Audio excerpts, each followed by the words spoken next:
Hello, welcome to the fifth episode of Add Water and Stir with Adoptive Black Mom and Complicated Melody. Mimi over there, Hey. hey. And we are so excited because we have our very first guest star on the show tonight. Say Sexy. hello, everybody. The future adopter. And she is from the blog A Sister's Guide to Adoption. Is that it's Sister's Guide Yeah. to Adoption, right? Right. Yeah. Yeah. So, That's it. so I think that if you saw our blogs, Complicated Melody and I, we shouted her out, and she's been like our hype woman for like all 2 months. We've been doing this thing. She writes I the thought she would have on a recap. jersey and would just like run across the stage like hype. Right. Yo. So we are really excited to have Future on to talk about waiting. This episode is called Take Your Time, We'll Wait, which is really kind of not really, we don't want to wait. But before we get to the meat of our topic, we got to do some catching up as we normally do. So, of course, the most important question of the evening is, what is everybody sipping on? I am unfortunately drink free. You can't come back to the show no more. No, I'm kidding. You don't have a drink of water or anything? No, A piece of I was so trying to get everything together. I even left my bacon flavored sunflower seeds. Even they're upstairs. I'm just all out of order. Sunflower seeds. We did not give you enough notes, apparently. Right. All right, Mimi, what you got tonight? I'm drinking water out of my lovely red elephant cup. Yes. Get into that. If you don't know, then you don't know. Now you know. Now you know. Well, But, I yeah, drinking water. Oh, everybody's all clean and dandy tonight except for me. I guess I'll be winding down later by myself. I am sipping on some Baileys, and right before the show started, we had some crazy stuff going on in the house, so I added an extra half pour. So it's about to get live. So A half pour of what? Did you mix the Baileys with something? no. Okay, No. just the It's a Baileys. pretty big glass, though. So it's a pretty You got that Olivia Pope Bailey. okay. Yeah. Olivia Pope of cordials. So, Future, we're going to kick off kind of some updates with you. What's going on in your world? Nothing much. Still taking my swimming lessons, which have been really great. I thought I was going to be the oldest person in the class, but I am not. But I've just been swimming around, splashing around with all the little kids, in no way ashamed of myself. So that's been going good, and just crafting. Good deal. You got those fire extinguishers? I did. I finally got one. It's sitting on my counter. I even took it out of the box this week, so it's a baby. Progress. So it's baby Progress. And tell for folks those where who you don't are know. in the process. Yeah. Yeah. Where are you? So, for those who don't know, we met a future adopter on her blog because she's interested in adoption, and she's gone through a couple of different thought processes about adoption. So, you want to tell us where you are in the process? Sure. Right now I'm just in the preparation phase, so I haven't actually sent in my application. I have decided that I want to do foster top, but I haven't actually sent in my application yet. But until I do, I've been, working on being more stable financially, clearing up debt and building a nest egg and getting my house ready, which includes the fire extinguisher and surge protector covers, all that good stuff. So I'm in the pre-prep stages is what I call it of my journey. What ages are you looking at? Is there a range you've got in mind? I'm thinking 0 to 3. Oh, wow. So the that's cute where I'm age. leaning. That's the good age. That's the age we were into. So. Yeah, I was going to say you over there rocking with Mimi. Mm-hmm. Y'all have fun with that. We do the toddlers over here. That's how we roll. Yeah. I have cousins that are like in that age range. I have cousins that are between 1 and 5, so that's a good range to jump into, I think. Cool. Okay. All right, Mimi, what's going on? We haven't heard much from you on the in the blogosphere in the last 2 weeks. I know it's been a rough 2 weeks. My mom had visited, and then she left, Right. and I've been losing it ever since. So we're just, living. Oh, I do have an update though. We signed our adoptive placement paperwork, and Woo! I think we have a court date, Oh and it's my going to God. be the end of September. So I'm excited to finalize our Congrats. adoption. So we are Woo. almost there. We are in the last step, and Gross. so that's All Wow. right, exciting. way That's to the bury the update. lead on that one. That's big news. Yeah, that is really, really, really awesome. That's so great. I'm so I'm excited for you. I excited. guess Yay. I should have, posted that to the blog, but hey, Hey, life has hey. have been happening actually. But Yeah. what about you? What's been going on with you? Well, life has been happening. A lot has happened in the last 2 weeks. As you know, I lost the furry one last week, and so I have really been just mourning.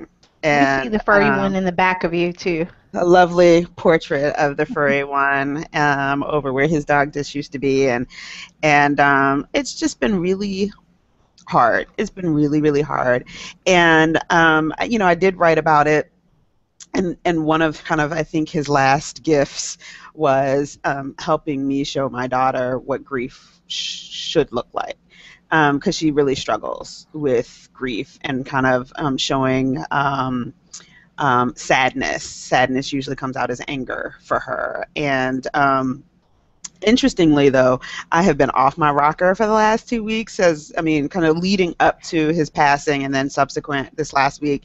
I have been a real grumpy puss. It's not been pretty.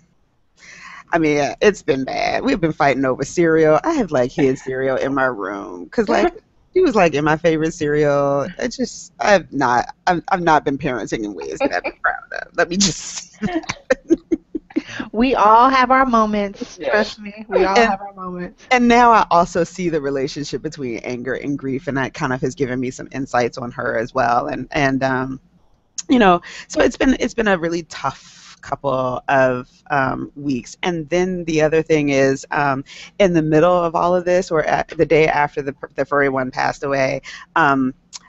This one particular aunt who is special showed up again, like contacting me, Wow. and if you are a Facebooker, I don't use Facebook to promote my blog, but I have my Facebook in my like real on ground life.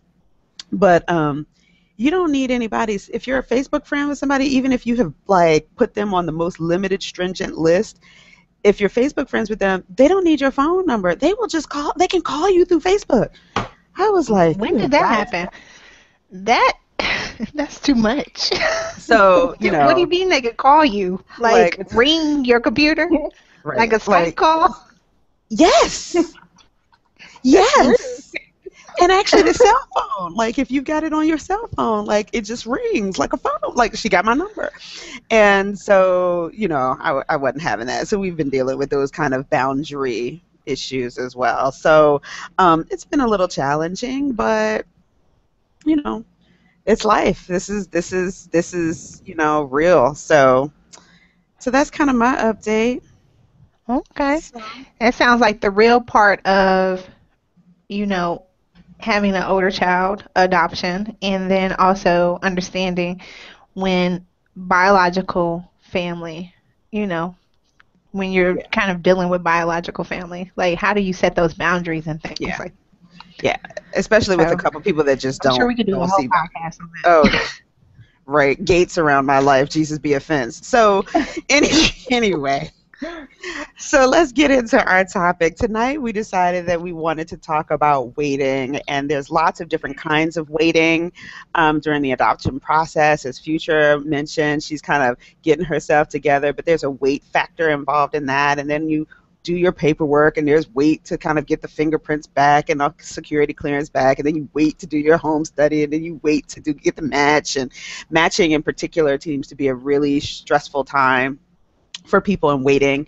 And so we wanted to talk about kind of all of these different kinds of waiting and kind of how do you take care of yourself, what do you feel during those kinds of periods, and all of that kind of jazz. And so I did want to mention that on Adoptive Families website, the magazine has a website, Adoptive Families, I think it's .com.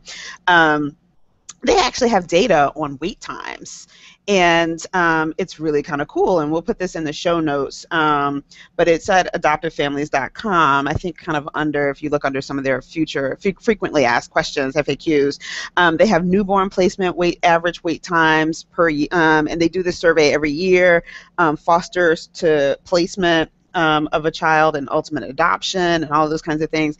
And so I guess I'll start with the foster to adopt time. Average time from foster certification to placement of a child who's ultimately adopted. So most folks take longer. 27% take longer than 12 months. 7 to 12% take 20% are take 7 to 12 months. And then 4 to 6 months is 15% of that population of foster to adopt. And then another 38% is 3 months or less. And so, you know, and if you're looking at newborn placements, it's really surprising because if you look at some of the websites out there and support groups, you hear people waiting and waiting and waiting and waiting and waiting to find, you know, an expectant mom kind of looking for a newborn placement. But 24% of those newborn placements happen within 3 months of kind of getting the home study and everything and the matching stuff done. It's kind of short. Well, I'm looking at this. It says average, or I don't know if we're looking at the same thing. Average time from preparation of portfolio to match with birth mother. Is that what you're referring to? Maybe, yeah. I think so. Okay. I'm like, man, that's quick. It is quick, and so you hear these stories of people that take, you know, I've been waiting years and years and years. Now, they do also have data on international adoptions, and those do take quite a bit longer. And so, and they also, just in case folks are wondering, in terms of cost for adoptions related to adoption, Adoptive Family does a average. They do a survey each year on that, on costs related to adoption as well. So where do you fall into this? I am an adoption unicorn. Okay. From start to finish, from the moment that I dropped my application to my agency, not like even the stack of paperwork that you get, but to my agency to finalization was less than 18 months. Oh, that's excellent. Yeah. That's excellent. So, yeah. So for us, I think we were certified in, I want to say September of last year. We were placed in March, and then we're going to finalize in September. So that's a year. That's about a year. Yeah. Mm-hmm. So you're in that 27, well, that 20% or so. Yeah. From it for placement to finalization, actual placement to finalization for us was about 4.5 months. That's excellent, because in my state you have to the child has to stay with you in a kind of a foster care situation for 6 months before you can finalize. Wow. So, Future, what do you think about all of this? Do you what are your thoughts on waiting, and have you given much thought to kind of what it's going to be like and how you're going to feel? How do you feel now? Right now, honestly, the waiting is already getting to me. I'm like, why am I waiting? You know, I want to be as prepared as possible, which is why I'm waiting, but I have to constantly remind myself that, you know, I'm doing all this preparation so that maybe the process can kind of speed along. When it comes to my home study, I will have done some of the things like putting in child lock, so maybe that will help me. But, I mean, it's hard even now waiting to submit my application, but I know I set these goals that I wanted to attain, and just trying to stick to them and not just get so excited that I just mail it in. It's been hard. Thinking about the wait as far as the wait to certification and the wait to placement, I mean, that gives me some concern because I can be impatient. So I'm going to have to try and keep myself occupied, and my family as well, like keeping them like off my back as far as what's happening. What about today? Something new today? Have you heard anything today? What about now? So I don't want that, because that'll make me more nervous and amped up about it. So Yeah, yeah. ABM's process went so fast. I don't know if she had, time for people to ask her those type of questions. Did you? Did you have to deal with No, people wondering where you were in the process? not really. I mean, it just happened. I mean, my home study, my certification came through at the beginning of July of last year. Wow. And Hope's profile was sent to me um like by the end of the month, and then we were matched like 3 weeks later. Um, and then I was on a Unicorns plane, around. like, yeah, I was like, and then I was on a plane like another 3 weeks later. Like it was to go meet her, and things just happened really, really fast. And so a lot of people didn't know until I think National Adoption Day is in November.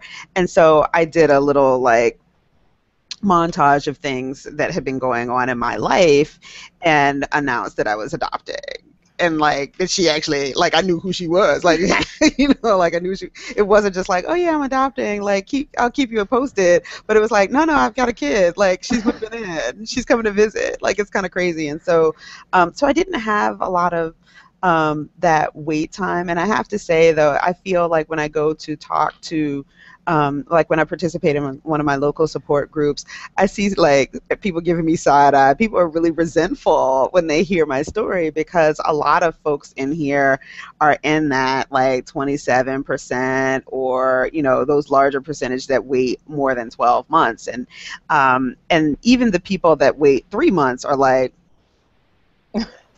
Well, I'm reserving my side eye for now. We'll see if it takes me a long time, then yes, much shade will be thrown. But so right now, your side eye is in reserve. okay, I appreciate that. So maybe how did you feel like during your process? Because I mean, honestly, between certification and when you got Nana, it really wasn't that long. Well, I think what made it feel long was because I just felt like we're certified. We are this wonderful couple. And so, and there are these African American children in foster care. Why wouldn't we get placement like immediately? And so having that kind of frame made it seem longer. So you Mm. kind of start thinking like, is something wrong? Something wrong with my home study? Something wrong with the matching process? And we also had anticipated, because I just knew we were going to be matched, that we would have a child in the house by Christmas. And when that didn't happen, we were like, So that just made the process feel longer for us. So Christmas went by. New Year's went by. Yes, it did. And what also made it feel longer was because when we were certified, I was like, okay, y'all, I'm like 8 months paper pregnant. So I just have like a month to go, Right. right? So Right. everybody's like, great, and they're like, okay, so I don't Where's feel the like baby? asking you the question anymore. Like people start to lose interest, So it can be Well, challenging. it's funny because there was and I'll put these again on the show notes, but there was an article that I came across today on the stages of adoption pregnancy. And this was on iVillage, and they said that there were 5 stages. So the first stage is you question yourself: will I be a good parent? Am I going to bond with this child? Is there going to be attachment issues? And it's funny because those are the first questions that you ask, and then the second question is like, who is this kid? Like you go through this whole period of like, well, who is this kid, and like, what is the kid, and who is the kid, and like, what is the kid going to be like?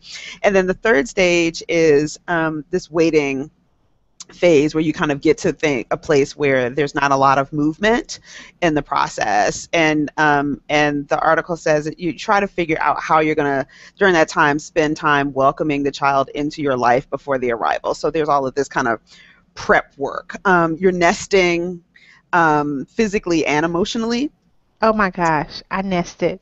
If you read my blog during that time, you'll see I was making, curtains. I sewed blankets. I painted the room. I mean, I was doing all kinds of stuff. I was uh, gluing lace on a on a lampshade. I was doing all kinds of things.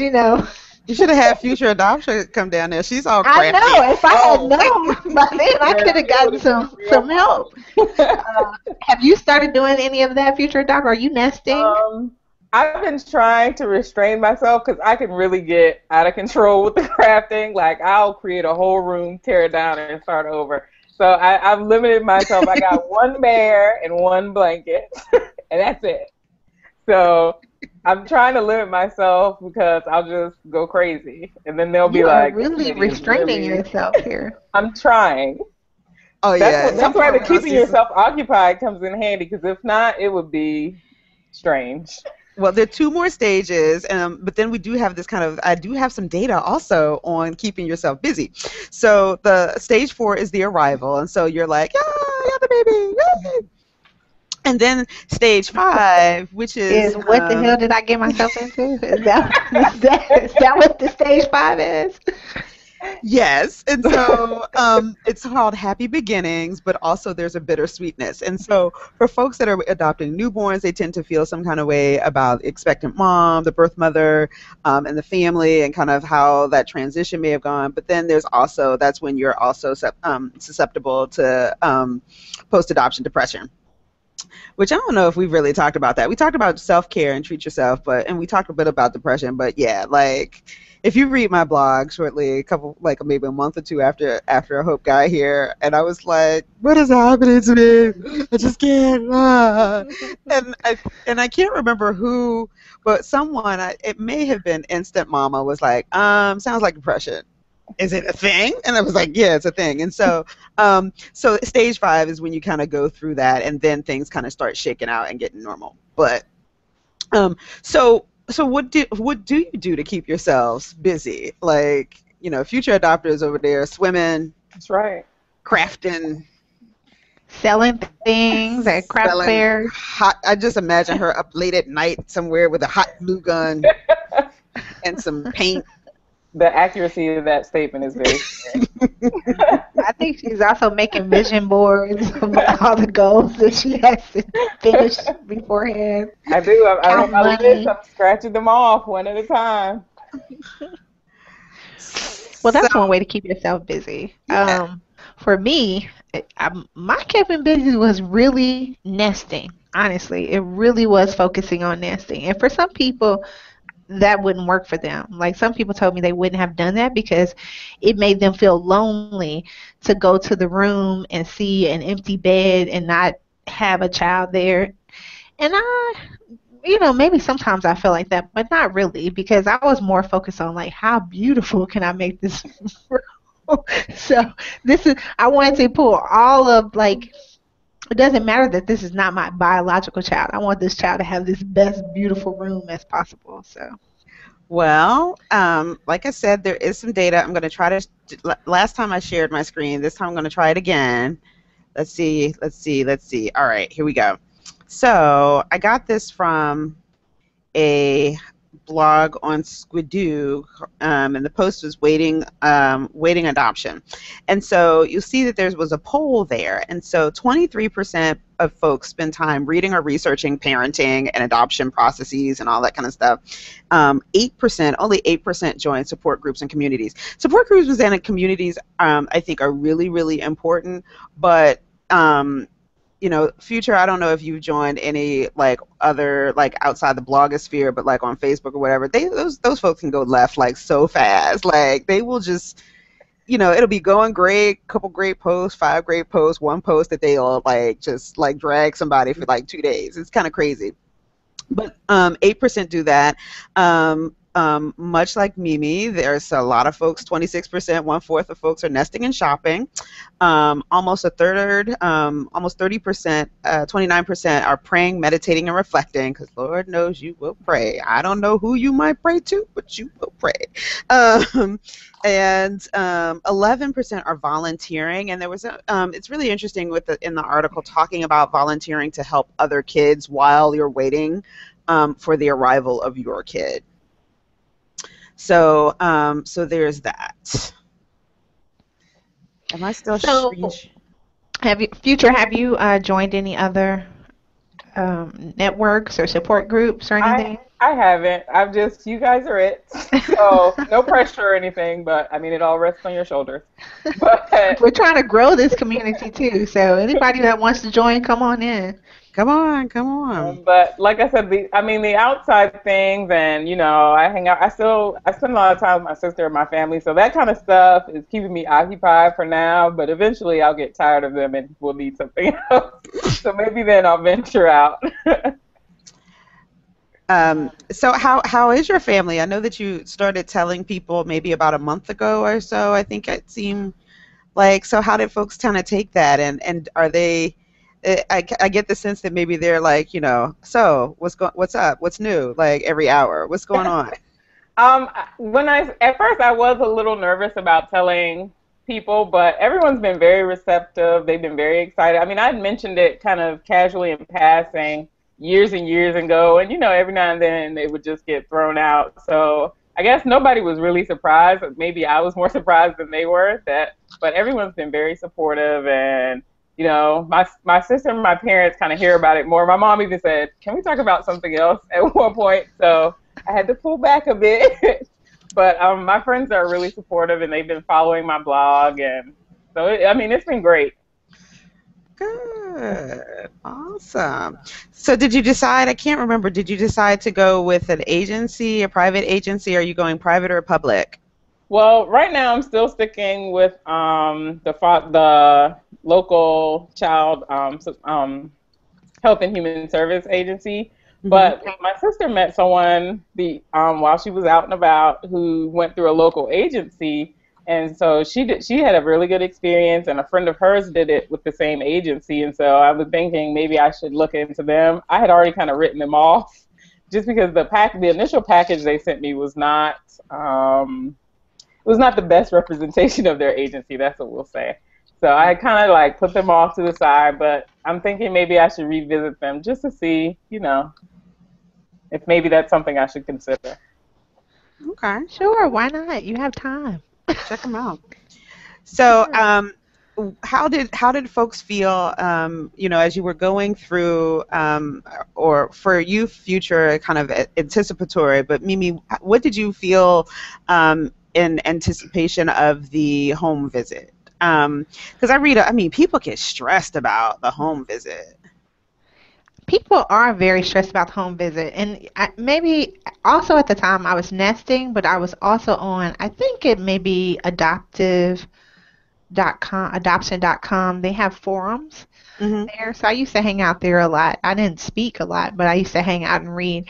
So people would talk about their home visits. So I wasn't worried so much that they were going to come and do a white glove test or anything like that. I just knew my home needed to be neat and clean and, look kind of lived in. You didn't want to make it too, neat where they're like, does a child even belong here? So right. I didn't worry so much about that.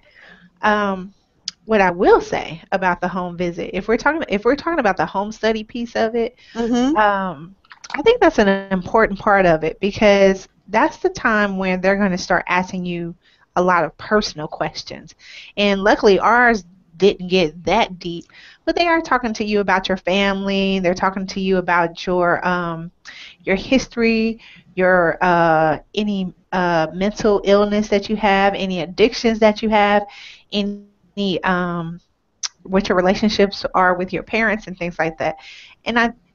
And if they're a good home study person, they're going to be friendly and try to get you to open up.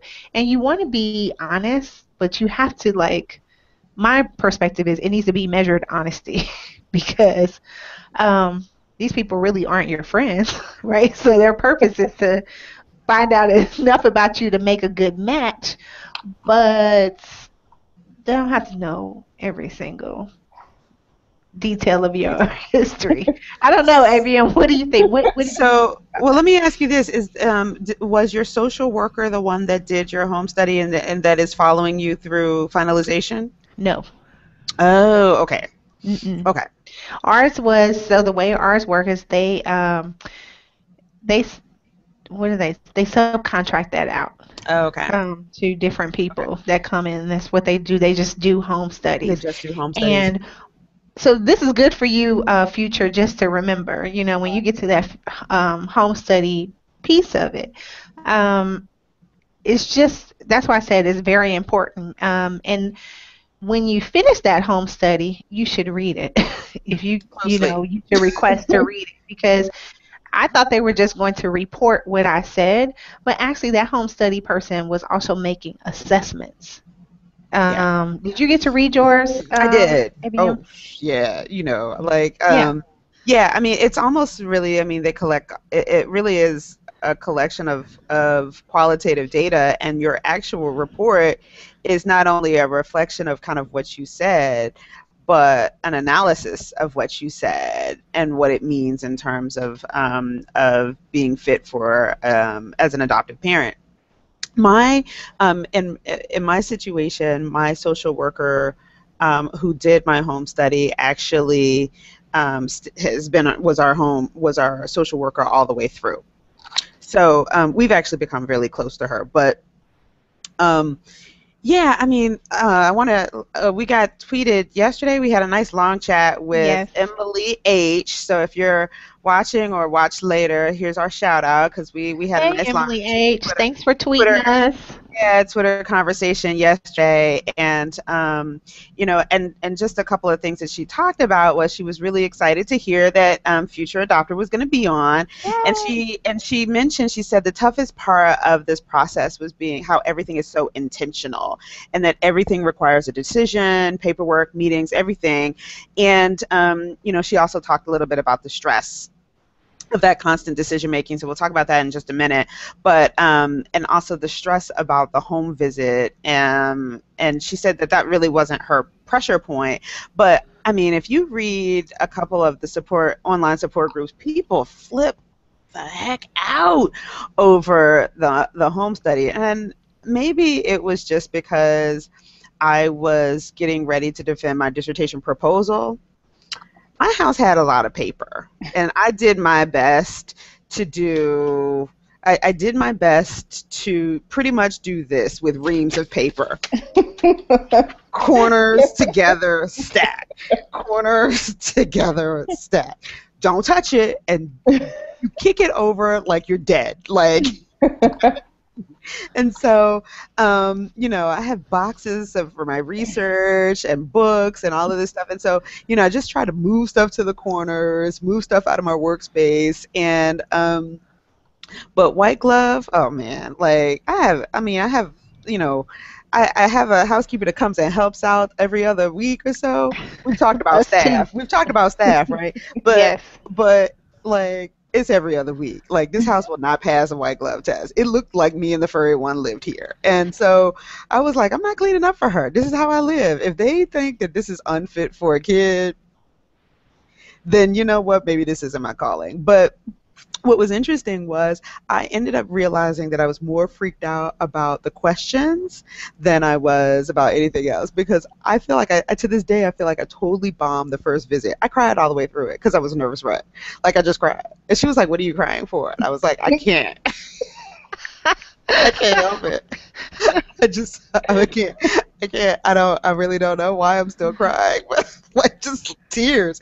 And so I was like, oh my gosh, she's gonna think I'm completely unstable. So the next visit, we had got a little something to help me manage some stress. I had to visit my doctor, was like, okay, I'm starting to fall apart, because it was all happening. Again, for me, a lot of these things have overlapped with other major events in my life. And yeah, I cried and cried. But yeah, they ask really, really personal questions, your relationships. I mean, and for me as a single person, I got asked a lot about my dating relationships. And, I don't even talk to my mom about that kind of stuff. So,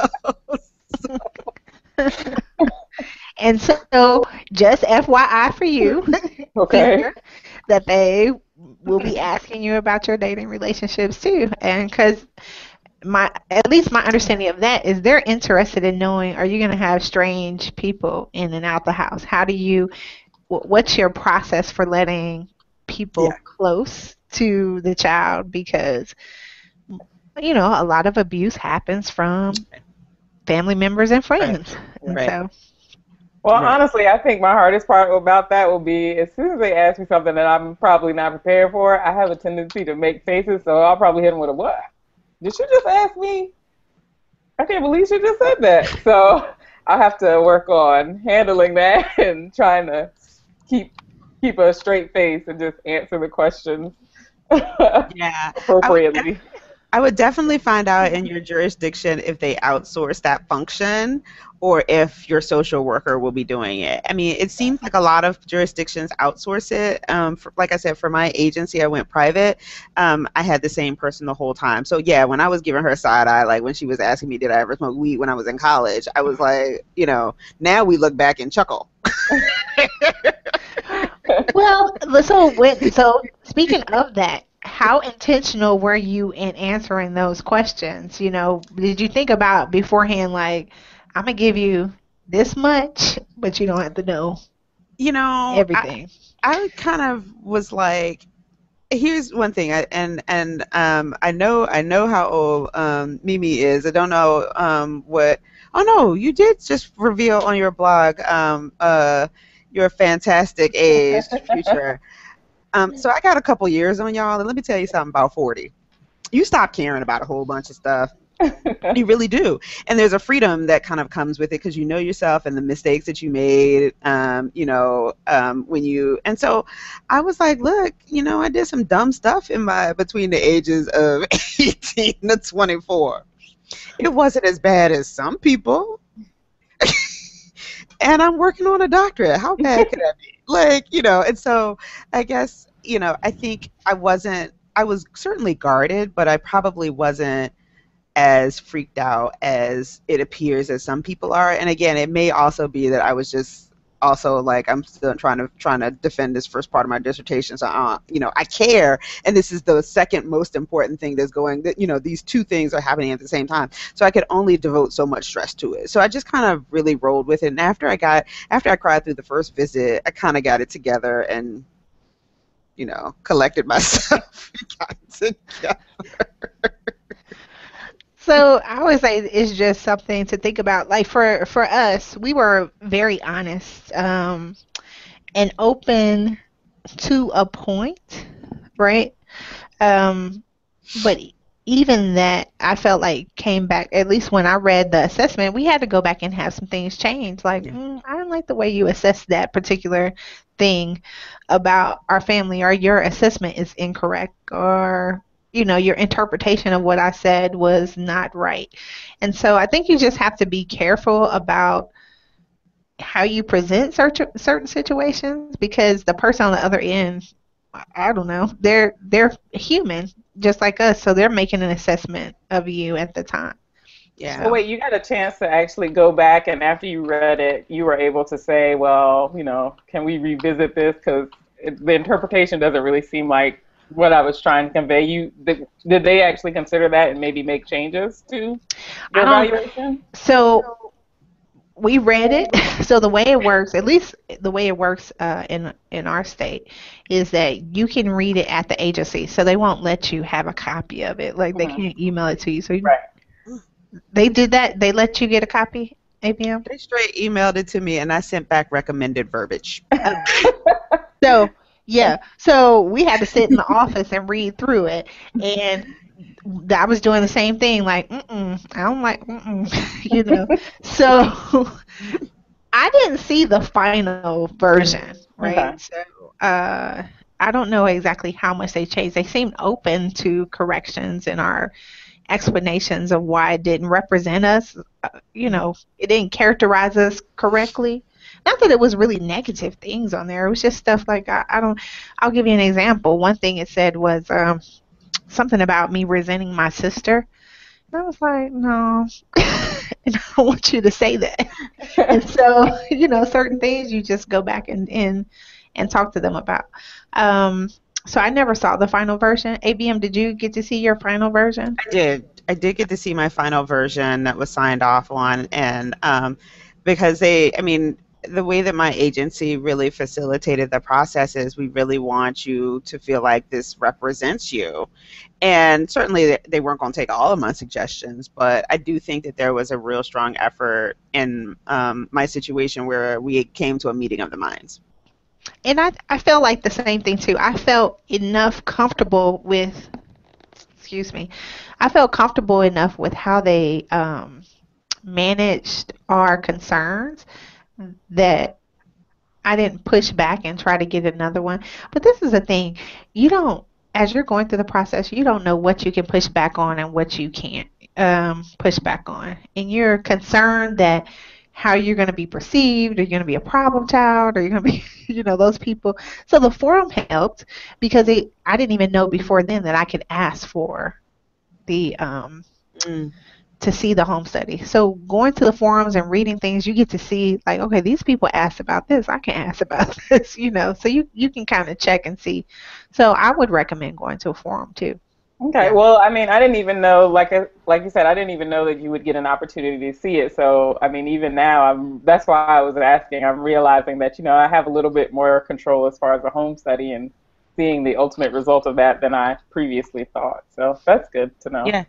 And Emily mentioned this when we were tweeting back and forth yesterday, and she said she wasn't so concerned about the kind of white glove piece, but the home study should reflect that people get you, like they should understand kind of like who you are and be able to kind of articulate that in this document, because that's really what's going to be used to help you get the right match. Right.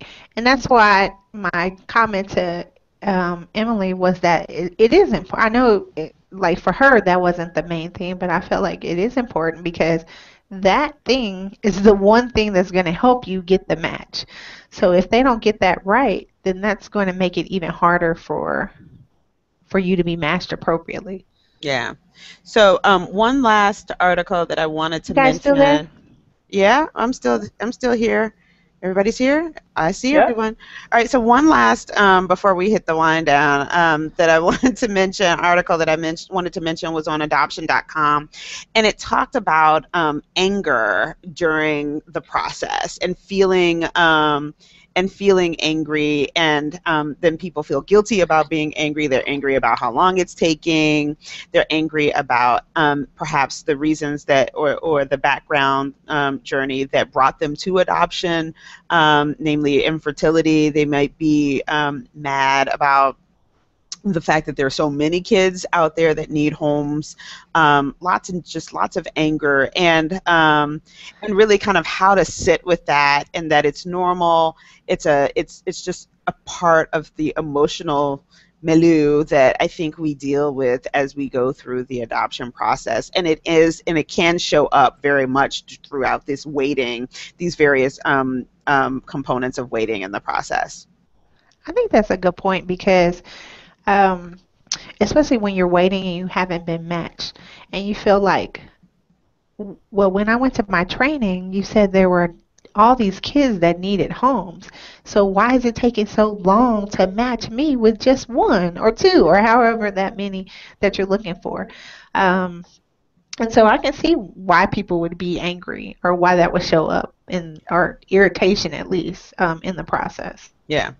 So we'll put that in the show notes as well, because it was really kind of interesting. And, one of the big takeaways from this short article, it's a pretty short article, but was that if you really don't deal with that anger and find positive outlets and really practice self-care and even during the waiting kind of pre-adoptive phase, it really can manifest itself into anxiety, which we see prevalent among pre-adoptive families and or depression. So treat yourself. I love this research. Thanks, ABM. You were doing it. I'm You trying. really did a great job on this background today. I was trying. So Yeah. so now we're going to transition in our last 15 minutes to what our lovely guest has dubbed the wind down, which apparently I'm winding by myself tonight since y'all are drinking water. We're It's calling it dry water down city, over here. dry city over in the other parts of this podcast. So this is when I usually turn things over to find out what Mimi has really been watching. Don't. I'm not gonna lie. I watch it too, but but I want to see what she wants to talk about tonight. And it appears that also from some of the comments that are that Future has made, that she also watches and partakes of these ratchet Of shows course that I we do. tend to watch. So pipe on in about what you've been watching this week too. Well, part of the wind down is to try to talk about things that are slightly related to foster care, adoption, and parenting. So, on one of our ratchet reality TV shows was Love and Hip Hop, and Waka Yes. Flocka Flame. If Mhm. for our listeners, if you're not familiar with, he is a rapper. He lives in Atlanta, and he's on the television show Love and Hip Hop. So him and his girlfriend, They just got maybe. married. Yeah, they're married now. They're Yeah, official. Oh yeah, he's married sorry. now. His wife. They felt like they've been together for 4 years and hadn't had a baby. So Didn't know why. she, hmm? And didn't know why. I Right. didn't know why. So apparently they were doing the unprotected do before they were married. But that's neither here nor there. Not that there's anything wrong with that. But so she convinces him. She goes to the fertility doctor. Apparently, there's nothing wrong with her, nothing that they could see. So they ask him to go, and he takes a test, and it comes out that he has a very low sperm count. And I was like, wow, that is amazing that they put this on the reality TV shows because, rappers, um, probably, you would, such a hyper masculine Viral. job. Viral. Would you say? Viral. Yeah, yeah. And so to announce to the world that you don't, you have a low sperm count, I felt like it was very brave of him to go on. And we hear a lot about women's fertility issues, but we don't talk a lot about men's fertility issues. So I was like, wow, that is really something for him to open up like that. That's pretty cool. What did you think when you saw that? I was honestly surprised that that he allowed that to be filmed because I feel like once they film it, you have no control over what they use and what they don't use. So I was surprised that he let them film it before he kind of found out. But I thought it was interesting because everybody kind of made the same comments you did. But I think there's a difference between being virile and, having a hyperactive drive versus actually being fertile. And so, sometimes I think people don't separate the two, and they really are two totally separate things. So, but I was like you, shocked that he let that be filmed. Yeah, I agree. I was there with you, and I just kind of I felt for him in that moment. Well, for lots of reasons, I felt for him and I felt for them. Because it's clear that they want to have kids, and they want to have biological kids, and that's cool, rock on. But it was like something about when they, when the doctor was like, well, okay, you got like 20,000 floaters, and it was like, yeah, but you should have like, a couple million, and it was like, okay, everybody does the math in their head on TV, like in live real time. And I just kind of, I thought it was brave of him to have it filmed not knowing what the results were going to be, because it was clear that there was some shock on his face. Right. And two, there was certainly some shock on hers, and two, that even afterwards that there wasn't something on the out there in the media saying that he didn't try to kill that footage. And because that could have been a story all by itself, and so it's going to be kind of interesting to see what happens with them. And because I thought it was a really touching moment, and they were like, we're gonna do some stuff, and we're gonna he's got low T, okay, we're gonna do some stuff, and it's, I wonder where their journey is gonna take them. I'm interested to see where their journey takes them also. And I looked around because I wanted to see if there was any blowback from this. And I didn't see anything on social media kind of saying that anything about negative about him, and his manhood or anything like that. And so I felt good about that. Like that wasn't something that people would take and then try to down him for. Now, who knows if that'll happen in the future, but I didn't see any immediate kind of blast of him or something talking about his manhood. Granted, it also is a big news week for other reasons that we'll talk about, I think, on a future podcast with Ferguson. But I mean, who's gonna really be tweeting about Waka Flocka's like low sperm count? That Well, people Wait, talk about Love no, and Hip yeah. Hop all the I time, mean, so they yeah. could have Let me. said something about it, I but was people like, didn't. So I don't know. Maybe they just didn't understand it. I don't know. I was about to say, let us not get dragged by Black Twitter. So Yes, that is true. we love you. Okay, so I'm gonna switch now. I also saw some footage about Kim Kardashian wanting to adopt a 12-year-old from Thailand. So apparently they were over there on a visit. They visited an orphan to Thailand. They visited an orphanage, and she met a young lady there, and her name was Pink, which I'm sure was not her real name. Right. Um, and she fell in love and was like, "Oh, I want to adopt her." And her mother kind of put her in a place like, "Look, you can't just go around Snatch up a just picking child in up a people foreign and taking them country because home you think he's with cute. you." And maybe there's some other ways that you can, support her than adopting her. Any thoughts on Kim and her her ABM has need thoughts. for 'Cause did you see adoption? that face? They are so vapid. Like I just can't with the whole lot of them. And like, I'm glad that somebody adopted Kanye because like I can't with them. Like I just can't with the whole lot of them. But the whole, I did hear the thing, and so then I went and watched that episode, and it was like, don't get me wrong, I do believe that she felt some genuine affection for this kid, but like kids are not accessories, and everything that she does is just so calculated. And I was like, girl, just have a seat somewhere, go put on a bikini or something that's too tight, and you and that crazy fool go sit down on the beach somewhere and take inappropriate pictures and be quiet. Like I just can't with her. I I mean, can't. really, why? You met this girl for what, a day or so, if even that, and then what? Just because, Well, why? Because she's according to from my Thailand that you felt like you wanted to adopt her? Like, what?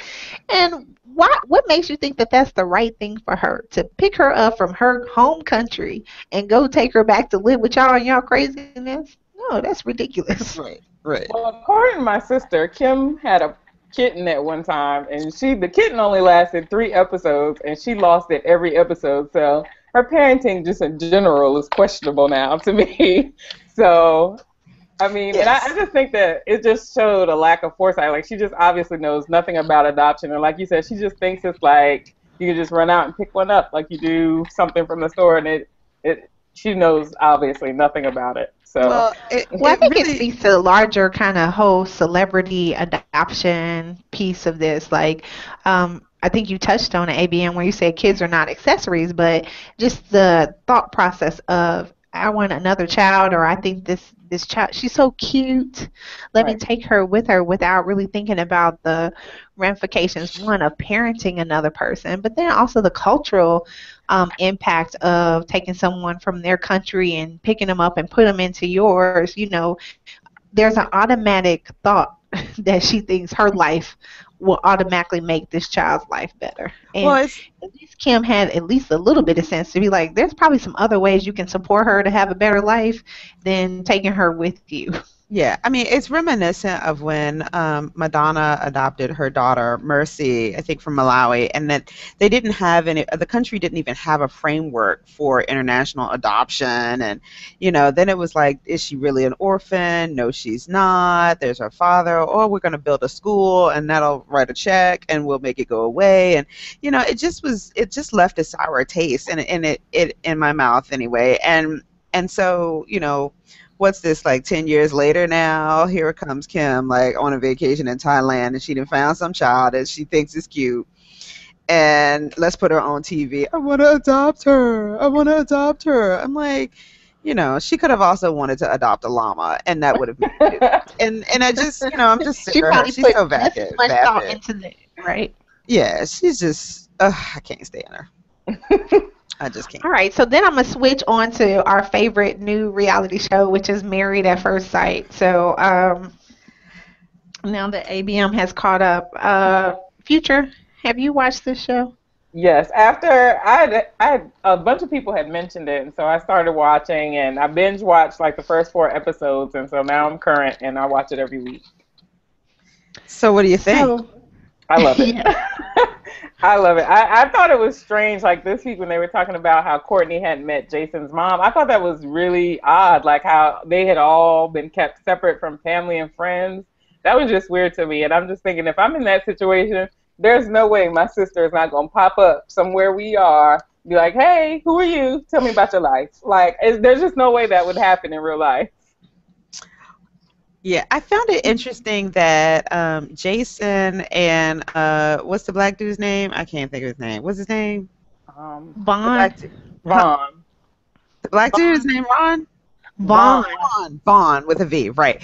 Both of them said, well, we need to have our stuff here tight before we start bringing in other people. He wasn't checking for friends, family, cousins, nobody. And I thought it was really interesting, those two couples, the men were very much like that versus the other couple with the little scared girl.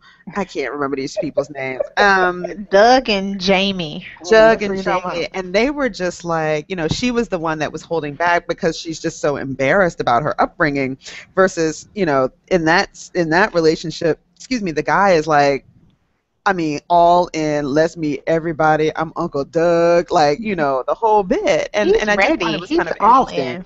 Yeah, he's all in.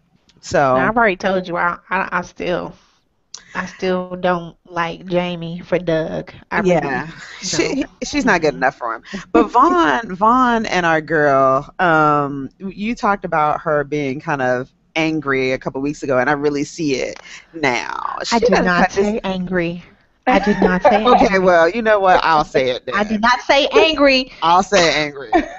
She is angry, and she comes across as angry and bitter. Yeah, I said it because, and I'll say it again because she just doesn't cut this brother no slack, none at all, ever. Like, is her house, is her couch, is her kitchen, is her dog. Like, you go over there, you live in this slow little corner, and she's just snipping. Don't get me wrong, I know that he's got attitude too, but I just kind of was like, girl, just for real, is it that serious? Calm down. Everything doesn't have to be World War III. But I think it's part of just that too is her tone. Like his tone stays the same whenever they're talking. It's nice and flat, and there's never any inflection. And her voice, is really firm. And so I think it escalates it. It makes it seem like a lot bigger than it is. It does make her seem aggressive. Is the word we'll use. Another A. harsh. Her tone is harsh. I don't know if she's angry because I think she's probably a nice person, but I don't understand Vaughn. Like, what's so hard about going to brunch? I mean, why are you so reluctant? Right. You Who know? doesn't love brunch? Really? I thought he was afraid because, Afraid. I thought he was afraid because her tone is harsh. And, I'm sorry, I just think that any dude is going to kind of, clam up a little bit. It was like, okay, she's kind of harsh and I'm married to her. I'm going to go to brunch with a whole bunch of her friends? For real? Like, what is that going to be like? I don't know. Just he doesn't seem to want to integrate into her life at all, right? And he wants to stay at his place and then, Oh, yeah. come back when he wants to and not tell anybody. I mean, Yeah. he's just They got issues. They're not going to make it. They're not going to make I it. can't. They're I not want going to make it. I don't even know if I want them to because I just don't see the connection, even though they seem to be connected physically. Yeah. I'm like, I don't. What? But that's not enough. It's just not enough. It's not enough. I think that they will divorce, they will stay together for a while, and then they'll flame out.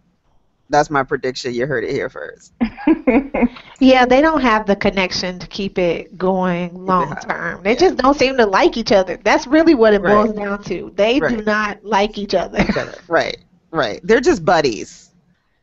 I don't even know if they are friends with benefits. That's what they are. No, they're and just I don't buddies. even know about the friends. They are roommates with benefits. Buddies. Is that what you mean by buddies? Buddy. Oh, weak buddies.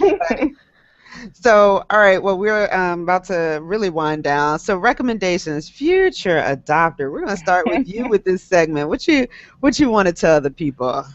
Well, I have Yes. two recommendations this week Oh, since, I'm on my swimming every weekend flows. The first recommendation is called My Swim Cap. You see, I have my locks and they cannot get wet by that terrible chlorine water. So I have it's called My Swim Cap, and you tuck all your locks up and my hair stays completely dry. I mean, the edges get a little wet, but other than that, my hair stays dry. So My Swim Cap is a must-have if you want to go swimming and keep your locks together.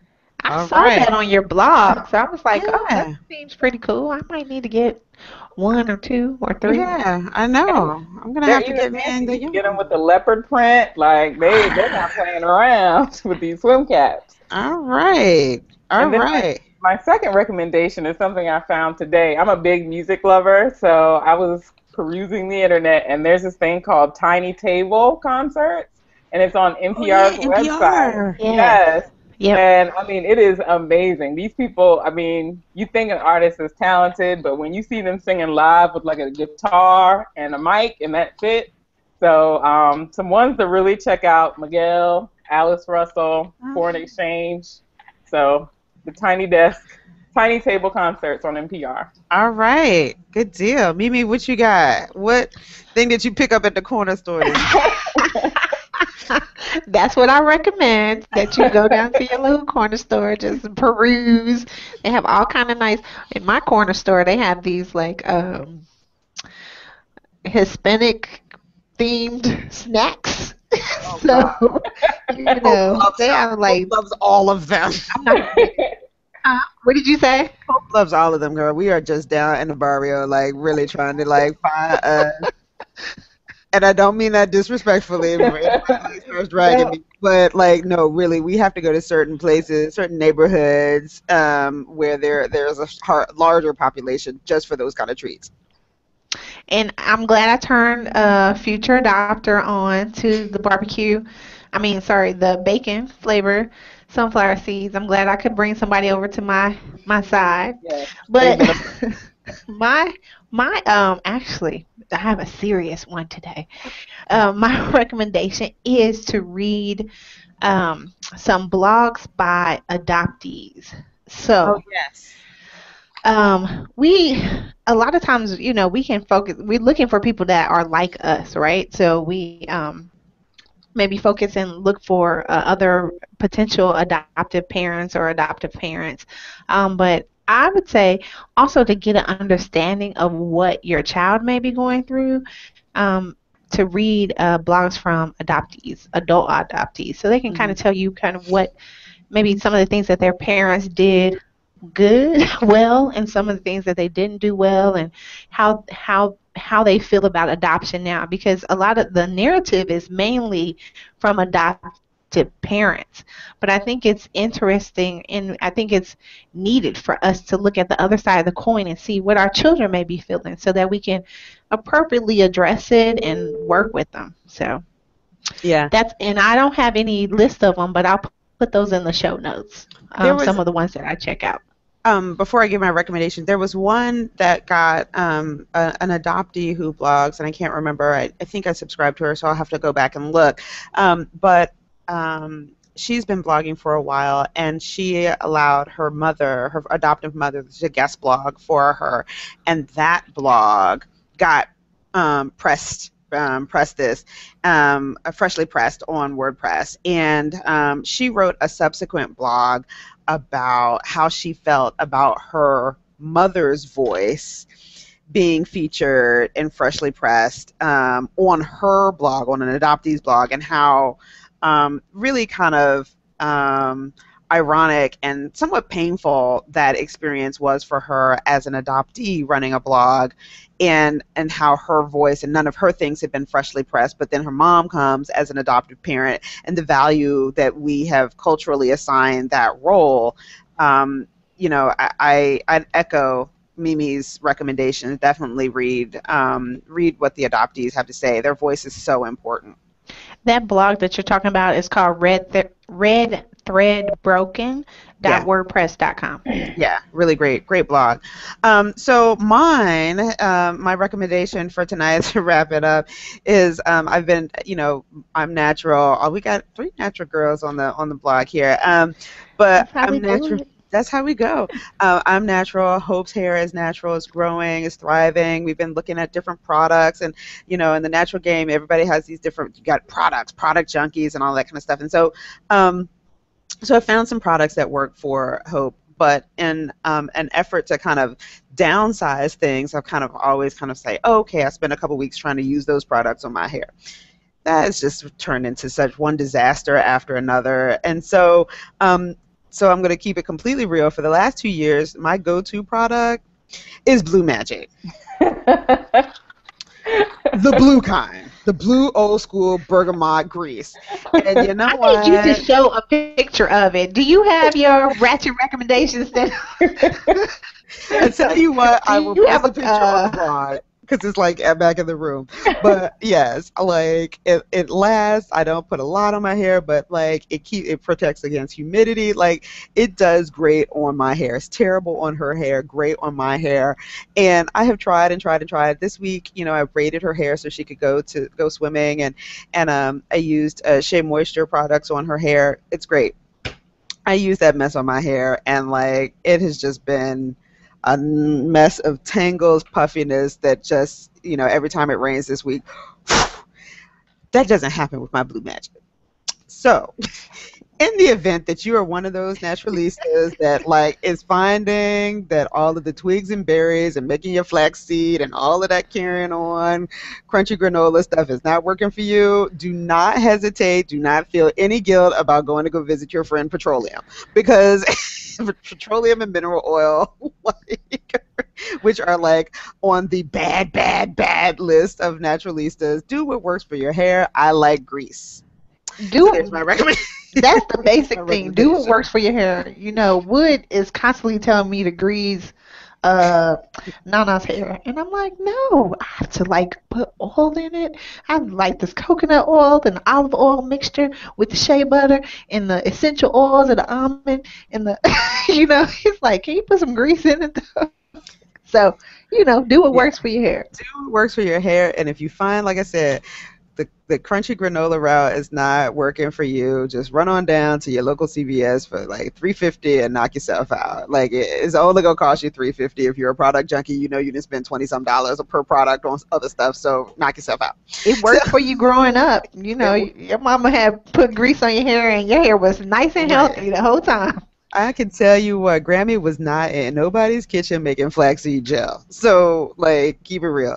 So, anyway, that's my recommendation. Try some grease. So, so all Love right. it. Future adopted, tell the people where they can find you, and thank you so much for coming on the show. Where can the people find you? Are you there, Future? I Hello? think we lost Future. I think So we it, might have. so Oh, while we still waiting on her, I'll all tell you right. where you can find me. You can find me on my blog, ComplicatedMelodi with an I.wordpress.com. You can find me on the Twitters at Mimi Complex, or you can email me at ComplicatedMelody with an I at gmail.com. And what about you? I can be found on WordPress at AdoptiveBlackMom.wordpress.com. I'm on the Twitters as AdoptiveBlackMom. No A and Black. Strangely enough, and and I'm also, you can hit me up on Gmail at adoptiveblackmom@gmail.com. Future, tell the people where they can find you. Are you back? I think we lost her, I but think you we can lost find, her. yeah, we completely lost her. But you can find her on her blog. Let me see what it's called. It's called, is she back? It's called A Sister's Guide to Adoption. She Mm-hmm. can be found at sistersadopt.wordpress.com. And her email is futureadopter at gmail.com. So definitely, hit her up. And thanks for folks that have tuned in. Thank you so much, Future. Thanks for Emily for tweeting us. And I guess we'll see everybody in 2 We'll weeks. see you in 2 weeks. All right. Good All right. night. Good night.